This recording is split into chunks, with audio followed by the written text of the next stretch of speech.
ಇವತ್ತು ನಾನು ನಿಮಗೊಂದು ಸರ್ಕ್ಯುಲರ್ ಸ್ಕರ್ಟ್ ವಿತ್ ಟಾಪ್ ಮಾಡೋದು ತೋರಿಸ್ತಿದ್ದೀನಿ. ಓಕೆ, ಸರ್ಕ್ಯುಲರ್ ಸ್ಕರ್ಟ್ ಇದು ಸಿಂಗಲ್ ಫೇಸ್ ಸರ್ಕ್ಯುಲರ್ ಸ್ಕರ್ಟ್ ಮಾಡ್ಕೊಂಡಿದ್ದೀವಿ. ಕೆಳಗಡೆ ಒಂದು 5 ಇಂಚ್ ಎಕ್ಸ್ಟ್ರಾ ಶೀರಿಂಗ್ ಮಾಡ್ಕೊಂಡಿದ್ದೀನಿ. ಆಲ್ಮೋಸ್ಟು ಅದು ಸಿಂಗಲ್ ಫೇಸ್ ಬರುತ್ತೆ ಅಷ್ಟಕ್ಕೂ ಶೀರಿಂಗ್ ಮಾಡಿಕೊಂಡು ಕಟ್ಟಕ್ಕೆ ಪ್ಲೀಟ್ ಕುಣಿಸ್ಕೊಂಡಿದ್ದೀನಿ. ಸೊ ಇದು ಟಾಪ್ ಲೆಂತ್ ಬಂದುಬಿಟ್ಟು ಟೋಟಲ್ 18 ಇಂಚ್ ಇದೆ. ಅದರಲ್ಲಿ 5 ಇಂಚು ಎಕ್ಸ್ಟ್ರಾ ಲೆಂತಲ್ಲಿ ನಾವು ಶೀರಿಂಗ್ ಮಾಡಿಕೊಂಡು ಎಕ್ಸ್ಟ್ರಾ ಈ ಥರ ಪ್ಲೀಟ್ ಕುಣಿಸ್ಕೊಂಡಿದ್ದೀನಿ. ಇದು ಬಾಡಿ ಲೆಂತ್ ಬಂದುಬಿಟ್ಟು 14 ಇಂಚಿದೆ ಟೋಟಲಿ. ನಾನು ಎಕ್ಸ್ಟ್ರಾ ಚೆಸ್ಟಿಗೆ 3 ಇಂಚು ಮತ್ತು ವೇಸ್ಟ್ ರೌಂಡ್ಗೆ 3 ಇಂಚ್ ಆ್ಯಡ್ ಮಾಡಿಕೊಂಡು ಇದನ್ನು ಸ್ವಲ್ಪ ಲೂಸ್ ಟಾಪ್ ಥರ ಮಾಡ್ಕೊಂಡಿದ್ದೀವಿ. ತುಂಬ ಫಿಟ್ಟಿಂಗ್ ಕೊಟ್ಟಿಲ್ಲ, ಇದಕ್ಕೆ ಬ್ಲೌಸ್ ಥರ ಫಿಟ್ಟಿಂಗ್ ಕೊಟ್ಟಿಲ್ಲ. ಆಮೇಲೆ ಇದು full shoulder minus range cutting ಆಗಿರುತ್ತೆ. ಫ್ರಂಟಲ್ಲಿ ವಿ ನೆಕ್ಕು, ಬ್ಯಾಕಲ್ಲಿ ಕ್ಲೋಸ್ ನೆಕ್ ಬಂದು ಬ್ಯಾಕ್ ಜಿಪ್ ಹಾಕಿದ್ದೀನಿ. ತಾವು ನೋಡ್ಬೋದು ಬ್ಯಾಕಲ್ಲಿ ಈ ಥರ ಜಿಪ್ ಕೊಟ್ಟಿದ್ದೀನಿ. ಇದು ನಿಮ್ಗೆ ಈಸಿ ಟು ವೇರ್.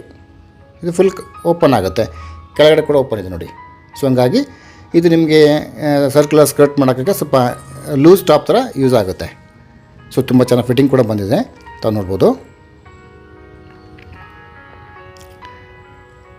ಇದೇ ಥರ ನಾವು ಗೌನ್ಸ್ ಕ್ಲಾಸಸನ್ನು ನಮ್ಮ ಆಫ್ಲೈನ್ ಕ್ಲಾಸ್ ಕಂಡಕ್ಟ್ ಮಾಡ್ತೀನಿ. ಜೊತೆಗೆ blouse sections, dress sections, gowns, children garments ಈ ಥರ 1 ಇಯರ್ ಕೋರ್ಸ್ ಹೇಳ್ಕೊಡ್ತೀನಿ ನಾನು ನಮ್ಮ ಅಪ್ಲಿಕೇಶನ್ ಇನ್ಸ್ಟಿಟ್ಯೂಟ್ನಲ್ಲಿ. ನಿಮ್ಗೆ ಯಾರಿಗಾದ್ರು ಅಡ್ಮಿಷನ್ ಬೇಕಾದರೆ ನನ್ನ ನಂಬರಿಗೆ ಕಾಲ್ ಮಾಡ್ಬೋದು. Okay, thank you very much.